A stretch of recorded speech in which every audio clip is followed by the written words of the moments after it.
The day kicked off with a bang so loud it knocked my coffee mug clean off the table, shattering it into 1,000 pieces across my kitchen floor. I jolted upright, heart hammering like a jackrabbit's, barely awake at 7:15 a.m. on a peaceful Saturday in Maple Grove, Tennessee. Through the blinds, I caught sight of them, for figures looming on my porch, clad in matching navy polos and bargain bin sunglasses, looking like they'd stumbled out of a neighborhood watch gone rogue. One clutched a clipboard like it was sacred scripture, another toyed with a flimsy walkie-talkie, and leading the charge was a woman with a blonde bob so rigid it could have doubled as a ruler. Karen Thompson, the iron-fisted queen of the Willow Creek HOA, stood there, arms crossed, staring daggers at my front door like she was ready to declare martial law. I had no idea what was coming, but it felt like a tornado was about to rip through my quiet life. Before we get into the details, let me know in the comments where you are watching this video from. Put a like if you want to constantly win any conflicts. I swept the coffee shards aside with my foot, took a steadying breath, and cracked the door open, pasting on a polite smile. "Morning, Karen. What's got you all out so early?"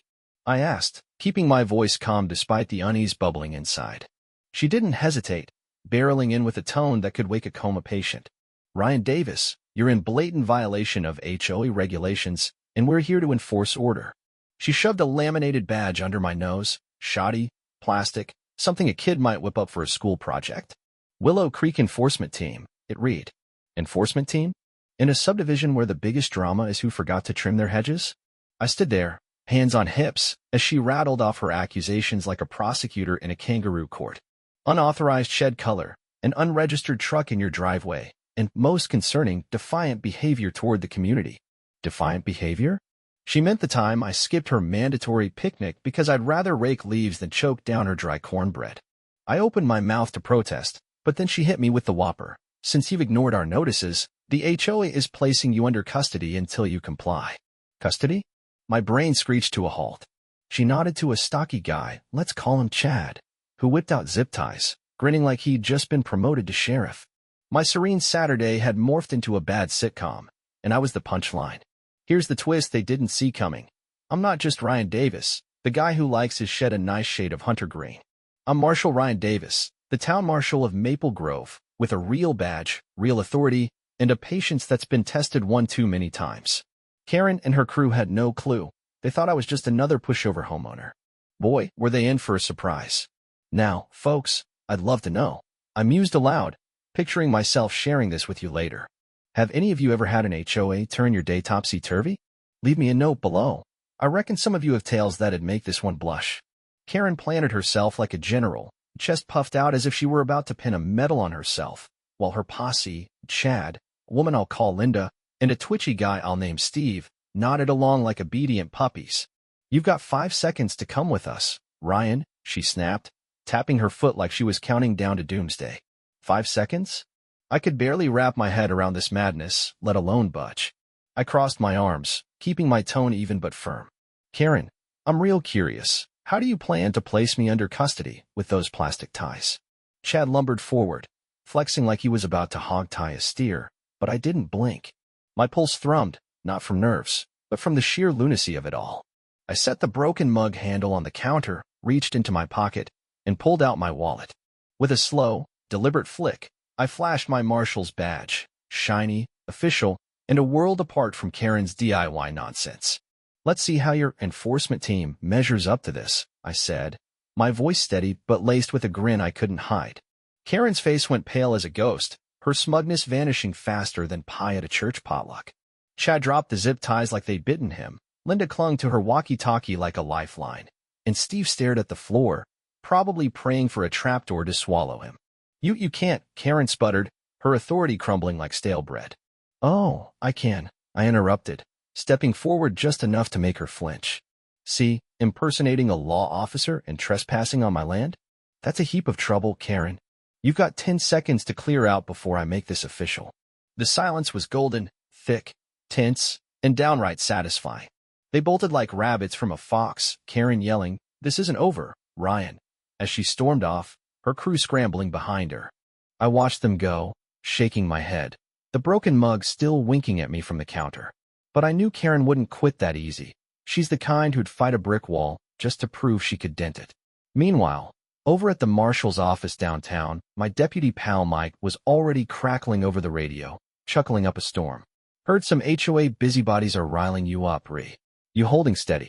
He didn't know it yet, but this was just the first shot in a battle I never asked for. The next morning, I woke up to an eerie quiet. No sirens, no pounding on my door, just the soft chirping of birds outside my window in Maple Grove. For a split second, I thought maybe Karen had come to her senses after yesterday's porch fiasco. I shuffled to the kitchen, brewed a fresh pot of coffee, determined not to let another mug meet its doom, and stepped outside to take out the trash. That's when I noticed it. My trash cans were gone. Not tipped over, not rummaged through by raccoons. Gone, like they'd been beamed up by aliens. I stood there in my robe, scratching my head, until I glanced across the street and saw her, Karen Thompson, arms crossed, smirking like a cat who'd just caught the canary. Oh, this was no coincidence. This was retaliation, and she was playing dirty. I marched back inside, grabbed my phone, and snapped a quick picture of the empty curb, muttering to myself, she's really testing me now.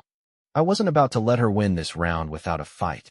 But before I could even think about confronting her, the mailbox caught my eye. An envelope sticking out, stamped with the Willow Creek HOA logo. I ripped it open, and there it was, a typed list of penalties longer than a grocery receipt. Due to noncompliance with community standards, it read, you are hereby banned from using waste disposal services, prohibited from parking in your own garage, and required to attend a disciplinary hearing next Thursday at 7 p.m. I stared at the paper, jaw clenched, then tore it in half, letting the pieces flutter to the ground like confetti. If Karen thought she could bully me with her petty rules, she was about to learn I don't fold that easy.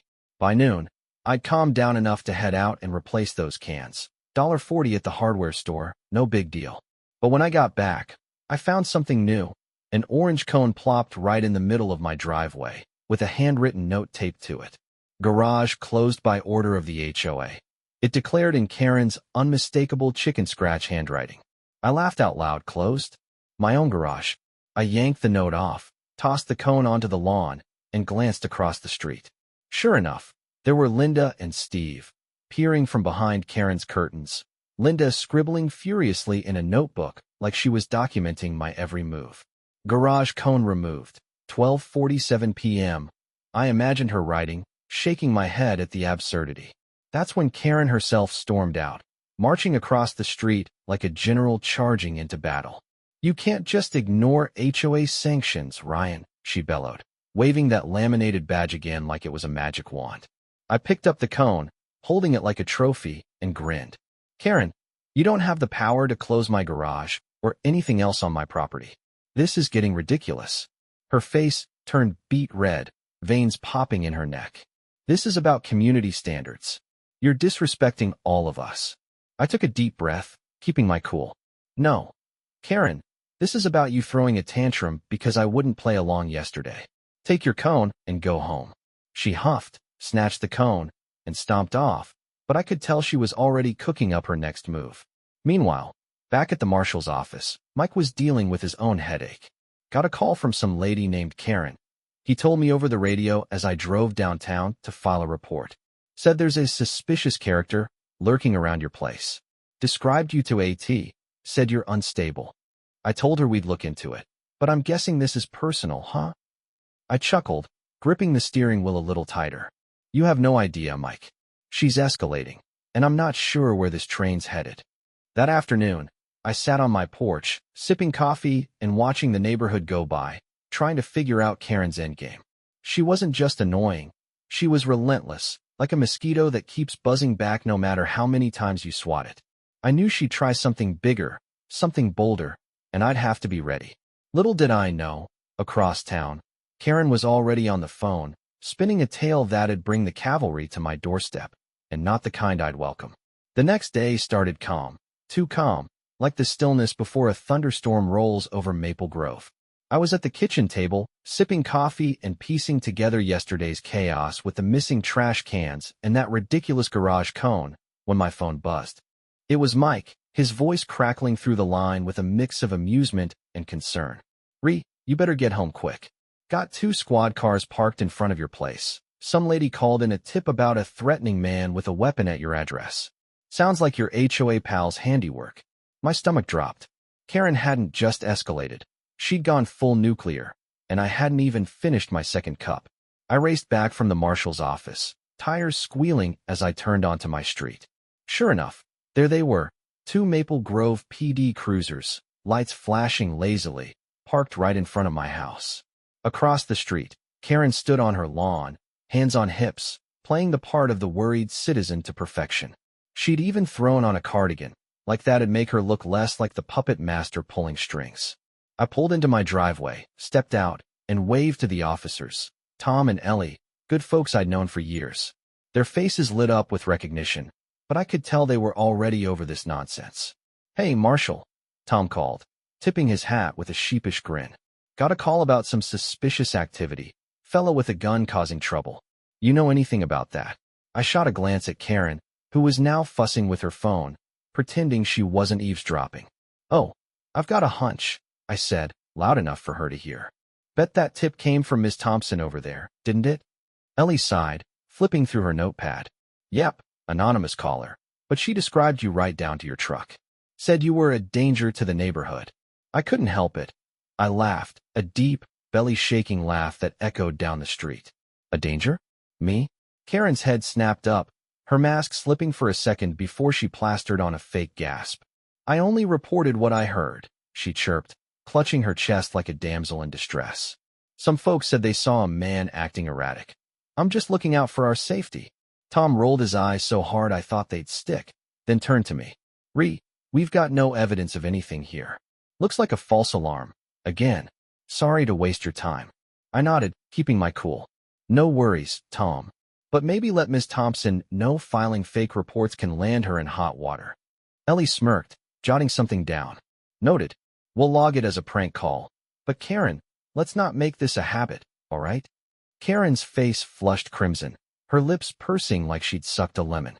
She opened her mouth to argue, then thought better of it, spinning on her heel and stomping back inside. The officers tipped their hats and drove off, leaving me standing in my driveway, shaking my head. I figured that'd be the end of it. Surely she'd realize she'd overplayed her hand. But as I walked back inside, my neighbor Bill, retired mechanic, one of the few sane folks around, ambled over from next door. "Saw the whole thing, he said, scratching his beard. "She's been on the phone all morning, pacing like a caged tiger. That woman's not done with you yet." He was right. Later that afternoon, while I was at the office filing a report on Karen's little stunt, Mike poked his head in, holding up a fax. "You're not gonna believe this," he said, grinning like a kid with a secret. "HOA just sent over a disciplinary notice. Says you're under review for endangering community harmony. They're calling a meeting to discuss kicking you out." I leaned back in my chair, rubbing my temples. Kicking me out? Of my own house? This wasn't just petty anymore. This was delusional, and Karen was steering the ship straight into crazy town. Back at home, I sat on my porch, watching the sun dip low, casting long shadows across Willow Creek. I could almost hear Karen plotting behind her drawn curtains, her mind spinning like a hamster wheel on overdrive. She'd called the cops and failed, but that disciplinary notice told me she was doubling down. Meanwhile, at the station, Mike was already digging into HOA complaints from other residents. Turns out Karen's reign of terror wasn't news to everyone. "Folks have been griping about her for months," he'd said. "Fines, threats, you name it. You might have just lit the fuse, I sipped my coffee, staring at Karen's house, wondering how far she'd take this before it all came crashing down. The week rolled on, and I'd almost convinced myself Karen might have taken a breather after her police stunt flopped.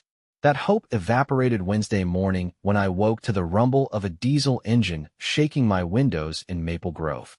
I stumbled to the front door, still in my pajamas, and peeked outside. A crew of workers in orange vests was unloading shovels, cones, and, Lord help me, a mini excavator right in front of my house. My yard looked like a construction zone about to happen, and across the street, there she was, Karen Thompson, arms crossed, beaming like she'd just won the lottery. I rubbed my eyes, half expecting this to be a caffeine-deprived hallucination. But no, this was real, and it was nuts. I threw on a jacket, stepped onto the porch, and hollered, "Hey, What's all this about? The crew boss, a wiry guy with a clipboard, glanced up from his papers. Morning, sir. We're here to fix a water leak under your property. HOA called it in. Urgent job. A water leak. My pipes were fine. I'd had them checked last spring. I shot a look at Karen, who was now pretending to inspect her mailbox, and it clicked. This wasn't a repair job. This was sabotage, pure and simple. Let me guess, I said, crossing my arms. That order came from Karen Thompson? The guy flipped a page, nodded. Yep, HOA president. Said it's a community safety issue. I took a deep breath, fighting the urge to laugh or yell, or both. Buddy, there's no leak here. You're not touching a blade of my grass unless I say so. He hesitated, glancing at his crew, who'd already started setting up cones. Sir, we're just following orders, and I'm telling you to pack it up? I cut in, pulling out my marshal's badge and holding it up. I'm the town marshal, and this is private property. You move that equipment, or I'll have it impounded. His eyes widened, and he swallowed hard. Right, sorry, Marshal. Guys, let's roll it back. The crew scrambled, hauling gear back to the truck, while Karen marched over, her face turning a shade of red I'd only seen on overripe tomatoes. You can't stop this, Ryan, she shrieked, waving a stack of papers like a battle flag. The HOA has authority over neighborhood infrastructure. I stepped off the porch, meeting her halfway. Karen, you've got no authority to dig up my yard, or anyone's, without proof. This is harassment, plain and simple. She jabbed a finger at me, papers trembling in her grip.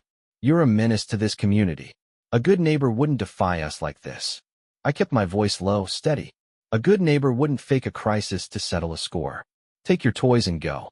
She huffed, spun around, and stormed off, but not before muttering, You'll regret this. Back inside, I poured another coffee, hands still shaking from the adrenaline. I figured she'd lick her wounds and rethink her strategy, but I underestimated her stubbornness. Later that day, while I was at the marshal's office catching up on paperwork, Mike swung by with a grin. Heard from Bill next door. Said Karen spent the morning on her porch, yelling into her phone about legal action. She's not letting this go, Ree. I groaned, pinching the bridge of my nose. What's next, a lawsuit over my mailbox color? Mike chuckled. Wouldn't put it past her. But heads up, some folks in town are starting to talk. Seems she's pulled stunts like this before. That evening, I sat on my couch, replaying the day's madness. The excavator stunt was bold, too bold, even for Karen. She wasn't just after control anymore. She wanted me gone, and she was willing to burn every bridge to do it. Meanwhile, across town at the diner, Bill was sipping coffee with a few neighbors, picking up whispers about Karen's antics. She fined me $50 last year for a birdhouse, one grumbled. Tried to ban my garden gnomes, another chimed in. I didn't know it yet, but those murmurs were the first cracks in Karen's empire, and they were spreading fast. Back home, I glanced out the window at her house, lights still on, curtains twitching. She was plotting, no doubt, something bigger, something to top the bulldozer fiasco. I sipped my coffee, the bitter taste matching my mood, and braced myself for whatever she'd throw next. Little did I know, she was already drafting her boldest move yet, one that'd drag the whole neighborhood into her circus. By Friday, I'd gotten used to the daily dose of Karen Thompson drama, like a bad soap opera you can't quit watching. I was out back, tinkering with my truck in the crisp Maple Grove air, when the mail truck rolled up. I wandered over, expecting a bill or a flyer, but instead found a thick envelope with the Willow Creek HOA seal. I tore it open, and my jaw hit the ground. Notice of disciplinary review. It read in bold, officious type. Due to repeated violations and conduct detrimental to community well-being, your residency is under consideration for termination. Attendance required at tonight's meeting, 7 p.m., Community Center. Termination? They were trying to evict me from my own house, a place I'd owned for 15 years, mortgage and all. I stood there, dumbfounded, then let out a laugh so loud it startled a squirrel off the fence. Karen had officially lost the plot. I spent the afternoon at the marshal's office, digging into HOA bylaws with Mike. They've got no legal leg to stand on, he said, flipping through a dusty binder.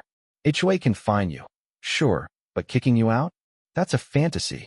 I nodded, but my gut churned. Karen didn't care about laws. She cared about winning, and this meeting was her next battlefield. I decided to show up, if only to watch her crash and burn in front of everyone. So, at 6:45 p.m., I pulled on a jacket, grabbed my badge just in case, and headed to the community center, a squat brick building on the edge of Willow Creek. Inside, the room buzzed with tension, about 30 neighbors packed into folding chairs, whispering like jurors at a trial. Karen stood at a table up front, flanked by Linda and Steve, a stack of papers in front of her like a prosecutor's evidence pile. She spotted me as I slipped into a back row, her eyes narrowing like a hawk's. "Good evening, residents," she began, voice dripping with sanctimony.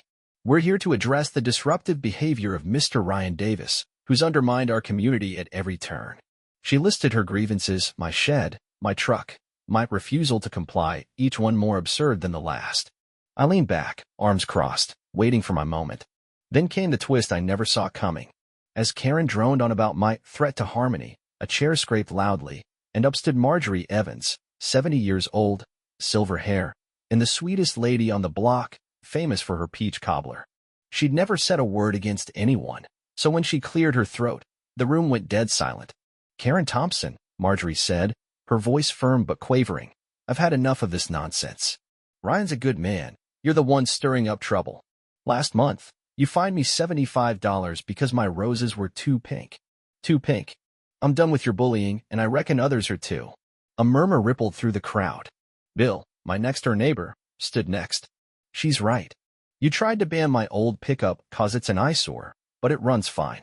This ain't about rules. It's about control." One by one, folks piped up. Tom from down the street griped about a $20 fine for a cracked bird bath. Susan complained about a lawn height violation that never happened. Karen's face went from smug to shell-shocked, her papers slipping as she tried to interrupt. "This is about standards," she barked, but Marjorie cut her off. "No, it's about you, Karen. And I move we vote you out, right now."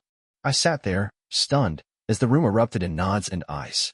Karen flailed, shouting about procedure, but the tide had turned. Steve slunk back, Linda fidgeted, and within 10 minutes, the neighbors had voted, 25-3, to strip Karen of her HOA presidency. She stormed out, slamming the door so hard it rattled the windows, yelling, "You'll all regret this." I caught Marjorie's eye as she sat down, and she winked. "Been waiting to do that for years," she whispered. I grinned. Who knew the quiet cobbler lady would be my cavalry? Back at the office, Mike was wrapping up a call as I walked in later that night. "Heard the meeting went wild," he said, chuckling. "Folks are faxing us complaints about Karen now, fines, threats, the works. You've got a fan club, Re." I shook my head, still reeling. Karen was down, but not out. I knew her too well. Across town, she was already pacing her living room, plotting her final stand, while Marjorie and the others toasted with coffee at Bill's place, celebrating their little rebellion. The unexpected ally had shifted the game, but I had a hunch the fireworks weren't over yet. After the HOA meeting meltdown, I figured Karen Thompson might finally back off, licking her wounds in defeat. But I'd underestimated her and overestimated my patience. By Saturday morning, sipping coffee on my porch in Maple Grove, I'd had enough of her games, the fake arrests, the bulldozers, the eviction threats. It was time to stop playing defense. As town marshal, I had tools at my disposal, and I decided to use them, not to hurt anyone, mind you, but to give Karen and her posse a taste of their own medicine. They pushed me too far, and they weren't ready for what was coming. I started small but strategic. First, I pulled some strings at the county clerk's office, perfectly legal, just a favor from an old friend. Turns out, Karen's precious HOA hadn't filed its annual registration properly for 2 years, meaning it was technically operating outside state guidelines.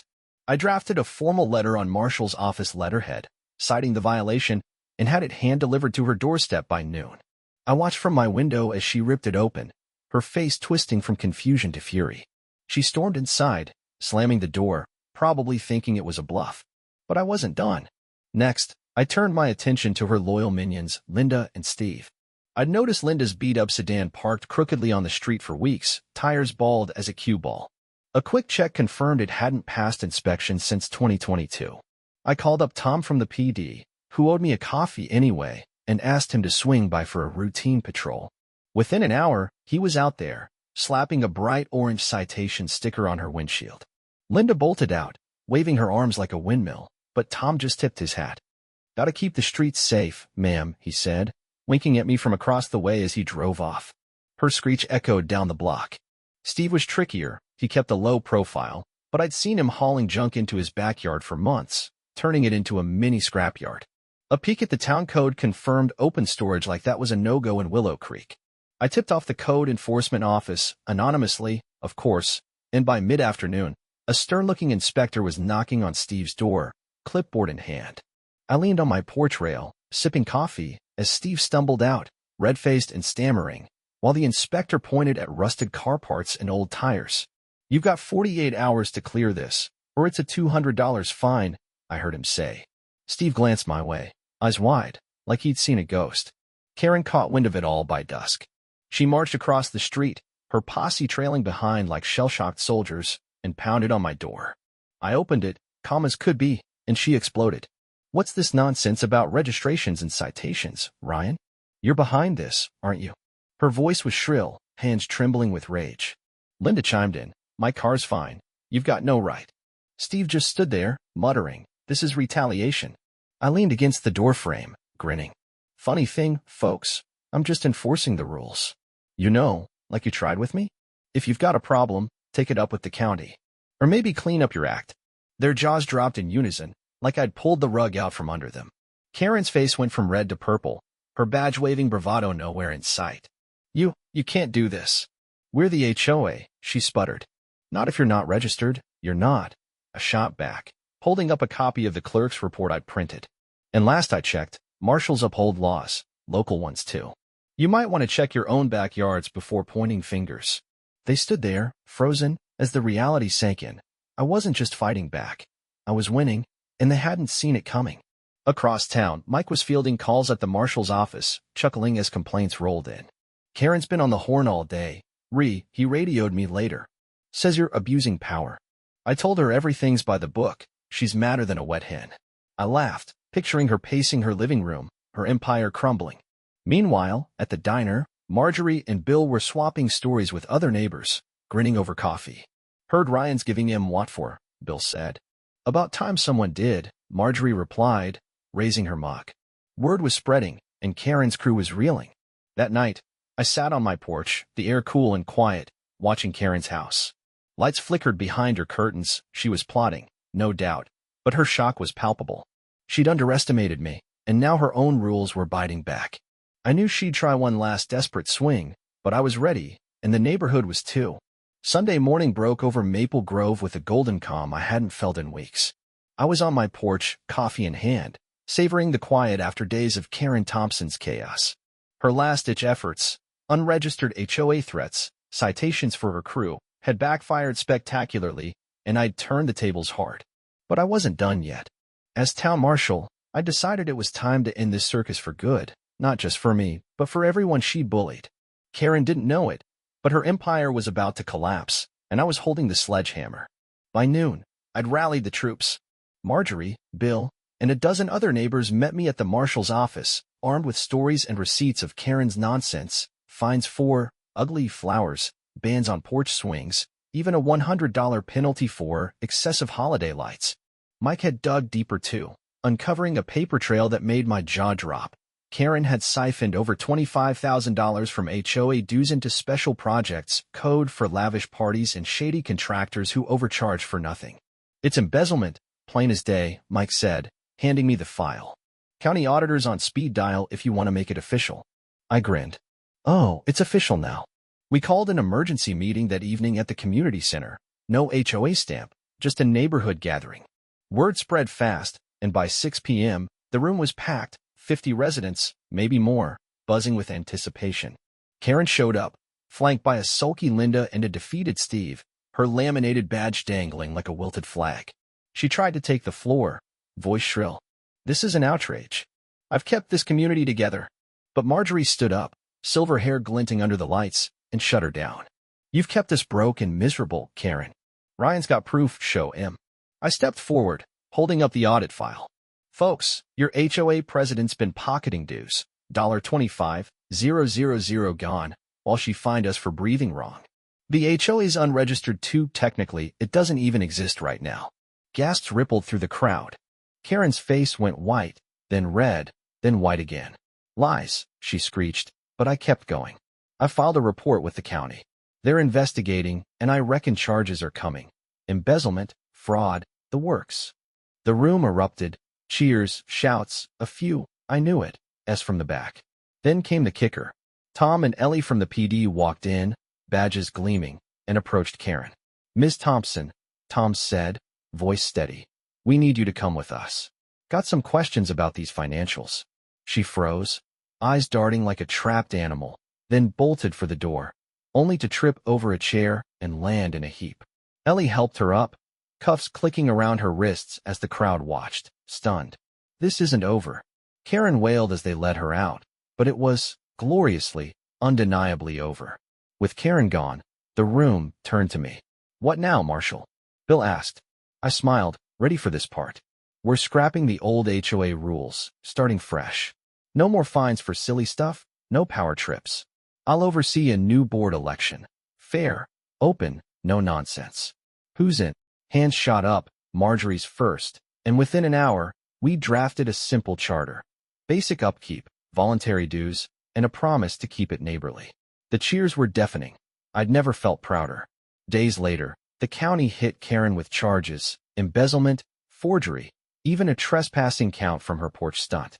She sold her house in a hurry, moving who knows where, leaving a for sale sign that felt like a victory flag. The new HOA board, Marjorie as chair, Bill and Susan as reps, met at my place, laughing over coffee as we burned the old rulebook in my fire pit. Willow Creek was free, and I'd made damn sure it'd stay that way. Across town, Mike was still chuckling at the station. "You turned the neighborhood upside down, and right side up again," he said over the radio. I laughed, watching the sunset from my porch, truck parked where I liked it, shed still hunter green. Peace had returned, and it tasted sweeter than Marjorie's cobbler. Drop me a quick comment. Ever seen an HOA tyrant get their comeuppance? And if you liked watching Karen's reign end, hit that subscribe button.